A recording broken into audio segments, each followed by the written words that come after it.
안녕하십니까? 2022년 2월 22일 화요일 인도네시아 헤드라인 시작합니다.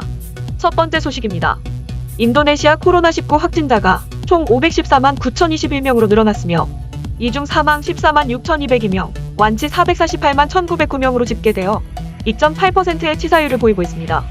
인도네시아의 코로나19 1일 확진자 수는 6만 명 수준으로 소폭 하락하였습니다.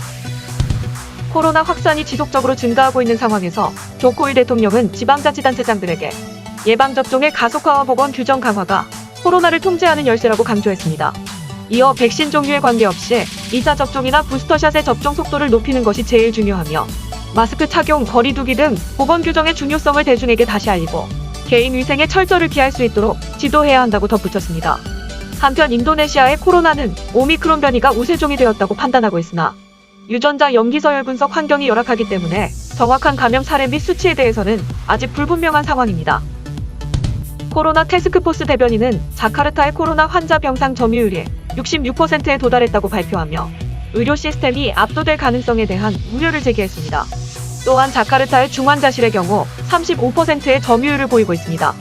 하지만 자카르타 주지사는 높은 병상 점유율을 보이고 있지만 대부분의 환자들이 경미한 증상만 보여 실제로 입원이 필요하지 않다며 입원 환자의 12%만이 중증 증상을 보이고 있으며 약 48%의 환자들은 증상이 경미해 실제로 병원 치료를 하지 않는다고 밝혔습니다. 또한 코로나로 인한 사망자 수도 급증하지 않았고 치사율도 점점 떨어지고 있습니다. 일부 의료진들은 경미한 증상인데도 병원 입원을 고집하는 환자들에 대해서 병원에 불필요한 부담을 주고 의료진들에게 코로나 노출을 증가시키는 상황을 허용해서는 안 된다고 주장하고 있습니다. 보건부 장관도 경증 또는 무증상 환자들은 자택이나 격리센터에서 격리하여 정부가 제공하는 무료 원격 진료를 이용할 수 있다고 전했습니다. 주 인도네시아 대사관은 인도네시아 입국 격리 기간 조정에 대해 안내문을 발표하였습니다. 안내문에 따르면 인도네시아 정부는 지난 16일부터 입국하는 모든 입국자의 격리 기간을 부스터샷 완료자의 경우 3일로 단축하였습니다. 하지만 2차 접종 완료자와 1차 접종 완료자의 경우 기존과 동일하게 각각 5일 7일의 격리 기간이 적용됩니다. 한편 만 18세 미만의 동반자의 경우 격리 기간은 해당 보호자에 적용되는 기준에 따르는 것으로 조정되었습니다. 즉 부모가 3차 접종까지 완료하였다면 18세 미만의 자녀는 백신 접종 횟수와 상관없이 3일만 격리하게 됩니다. 아울러 입국 직후 공항에서 1차 PCR 검사를 받고 격리 해제 전 격리 호텔에서 2차 PCR 검사를 받게 된다고 전했습니다. 앞으로 한국으로 입국한 후 일주일간 자가 격리하는 사람들은 안전보호 애플리케이션을 통한 별도의 관리를 받지 않게 됩니다. 우리나라 중앙방역대책본부는 안전보호 앱을 활용한 해외 입국 자가격리자 관리를 중단한다고 밝혔습니다. 이는 오미크론 변이가 국내에서 우세종화하고 해외 유입 확진자가 지속해서 감소하는 상황인 만큼 해외 유입 관리에 투입되던 인력을 국내 확진자 관리로 전환하기 위한 조치라고 전했습니다. 그간 정부는 해외 입국자들에게 자가격리자 안전보호 앱을 설치하도록 하고 이후 관할 지방자치단체에 전담 공무원을 배정해 관리해왔습니다. 하지만 격리 중 관리는 중단되지만 해외 입국자에 대한 격리 제도 자체는 유지됩니다. 이에 모든 해외 입국자는 현행 조치에 따라 백신 접종 횟수와 관계없이 7일간 자가격리를 해야 합니다. 또한 기존대로 출국일 기준 48시간 내에 검사받은 PCR 음성 확인서를 소지해야 하며 입국 1일차와 격리 해제 직전에 PCR 검사를 받아야 합니다. 다음 소식입니다. 지난 17에서 18일 G20 소속 국가의 재무장관, 중앙은행 총재 1차 회의가 개최되었습니다. 아랍에미리트와 호주 재무장관은 회의 참석을 위해 자카르타를 직접 방문했고 우리나라를 비롯한 나머지 국가들은 화상으로 참여했습니다. 조코위 대통령은 축사에서 세계 경제 회복을 촉진하기 위한 국가 간 협력을 촉구하면서 지금은 우크라이나 사태와 같은 지정학적 긴장을 조성할 때가 아니고 세계의 회복을 위해 서로 시너지를 내고 협력할 때라고 강조했습니다. 현지 언론에 따르면 해당 회의에서 G20 재무장관 중앙은행 총재들은 논의 과정에서 코로나 팬데믹 이후 경제 회복을 위한 협력과 글로벌 경제 현안 공동 대응에 합의한 것으로 전해졌습니다. 또한 현재 많은 국가에서 공급 차질과 수요 공급 불일치, 상품과 에너지 가격 상승으로 인플레이션이 상승하고 있다며 중앙은행들은 물가 안정 보장을 위해 움직이고 정책 기조를 명확히 전달하도록 노력할 것이라는 내용을 공동 성명에 넣기로 한 것으로 알려졌습니다. 이번 회의에서는 글로벌 조세 정책, 기후자금 조달, 공공보건 개선을 위한 자금 등을 올해 의제로 채택했습니다. 한편 공동 성명 초안에는 G20은 최근의 지정학적 긴장 고조 등 주요 글로벌 리스크를 계속 모니터할 것이라는 문구가 있었으나 최종안에는 중국과 러시아의 반대로 최근이라는 단어가 빠졌다고 로이터 통신이 보도했습니다. 다음 소식입니다. 싱가포르의 ISEAS 유소프 이상 연구소가 최근 아세안 회원국 국민을 대상으로 설문조사를 실시하고 그 결과를 분석한 보고서를 공개했습니다. 해당 보고서에 따르면 동남아 지역에서 경제적으로 가장 큰 영향력을 가진 국가에 대한 질문에 응답자의 76.7%가 중국을 꼽았습니다. 이는 지난해 조사에서 나타난 응답률 75.9%보다 소폭 증가한 수준입니다. 중국의 경제적 영향력이 크다는 답변은 브루나이, 캄보디아, 라오스, 미얀마, 싱가포르에서 특히 지배적인 것으로 나타났습니다. 반면 미국의 경제적 영향력이 가장 크다고 본 응답자는 9.8%에 그쳐 대조를 이루었습니다. 미국을 꼽은 응답은 지난해 조사에서 나타난 6.6%보다 증가했습니다만 중국의 영향력과는 비교하기 어려운 수준인 것으로 나타났습니다.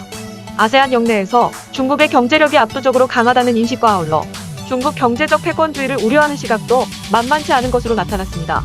응답자의 64.4%가 중국의 경제적 영향력이 압도적으로 유지되고 있는 상황이 우려스럽다고 밝힌 데 비해 그렇지 않다는 의견은 35.6%에 그쳤기 때문입니다. 또한 중국이 전 세계 평화에 기여할 수 있을 것으로 기대하느냐는 질문에 대해서도 응답자의 24.8%가 전혀 기대하지 않는다, 33.3%가 거의 기대하지 않는다는 의견을 보여 전체적으로 부정적인 여론이 58.1%에 달했고 평화 기여에 기대한다는 의견은 26.8%에 그쳤습니다. 반면 미국 주도로 중국을 견제할 의도로 꾸려진 것으로 알려진 미국, 일본, 호주, 인도의 비공식 안보 협의체인 쿼드가 강화되는 문제에 대해서는 응답자의 58.5%가 환영한다는 입장을 피력했고 반대한다는 입장은 13%에 그친 것으로 나타났습니다. 또한 미국, 영국, 호주의 안보 동맹인 오커스에 대해서는 응답자의 36.4%가 중국의 군사적 패권주의에 대응하는 데 도움이 될 것이라는 의견을, 22.5%는 아세안 영내 군사적 갈등을 고조시킬 것이라는 의견을 피력했습니다. 다음 소식입니다. 지난 16일 한국은행 이주열 총재와 페리 와르지어 인도네시아 중앙은행 총재는 양국 중앙은행 간 상호 교류 협력 확대를 위한 양해각서를 체결했습니다. 양국 중앙은행은 이번 양해각서를 바탕으로 통화정책, 거시건 전성 정책, 금융안정, 지급결제 등의 분야에서 실무 협의를 진행하는 한편 역량 강화 프로그램도 함께 실시할 계획입니다. 또한 한국은행 총재는 지난 17일부터 18일까지 양일간 인도네시아 자카르타에서 열리는 G20 재무장관 중앙은행 총재 회의에 화상으로 참여했습니다. 이번 의장국인 인도네시아는 글로벌 코로나 변이 바이러스 확산 상황을 감안해 회의를 대면과 영상을 병행해 진행하였습니다. 이번 회의에서는 세계보건과 경제, 국제금융체계 및 취약국 지원, 금융부문의 보건력 제고 및 디지털 금융 포용 등 금융 이슈, 지속가능 금융, 국제조세체계 개혁 등을 주요 의제로 논의하였습니다. 다음 소식입니다. 인도네시아 재무부 장관은 지난 16일 2023년 국내 총생산 성장률 목표를 5.3에서 5.9%로 설정했다고 밝혔습니다. 이는 올해 목표치 5.2%를 넘어서는 성장률 목표치입니다. 조코위 대통령이 이날 주재한 국무회의에서 2023년도 국가예산안의 전제가 되는 거시경제지표로 GDP 성장률을 제출하였으며 재무부 장관은 2023년 경제성장에는 국가예산 이외의 부문인 금융부문과 자본시장 등의 역할이 중요하다는 견해를 나타냈습니다.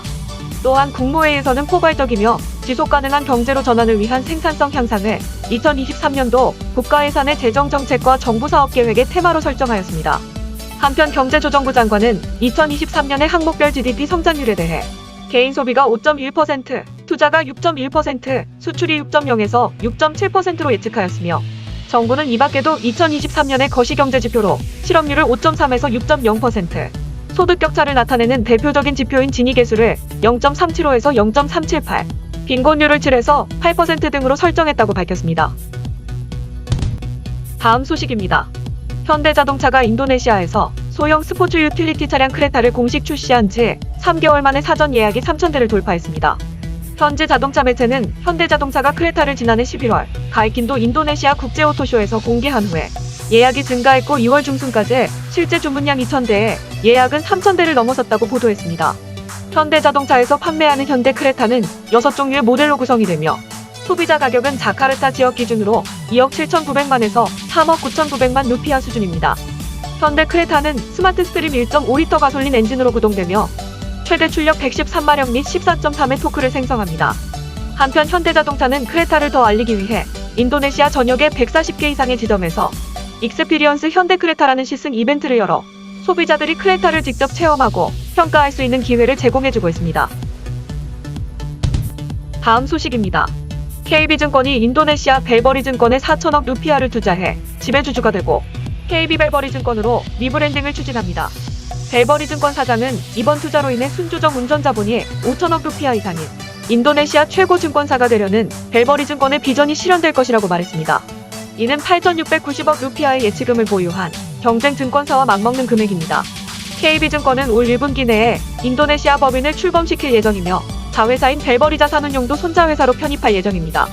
KB증권의 인도네시아 진출은 글로벌 사업 확대 전략의 일환으로 지난 2017년 베트남 현지 증권사 인수에 이어 우수한 IT 서비스 및 자본력을 활용해 인도네시아와 동남아시아 금융시장을 선도하는 탑5 증권회사로 도약한다는 계획입니다.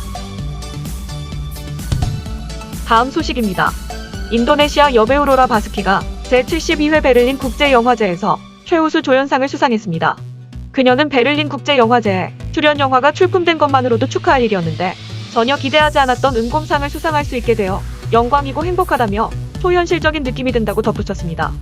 이번에 좋은 평가를 받은 영화는 카밀라 안디니 감독의 최신 영화 비포 나우 앤 댄 나나로 1960년대 인도네시아를 배경으로 공산주의 숙청을 피해 도망친 여주인공의 이야기를 다루고 있습니다.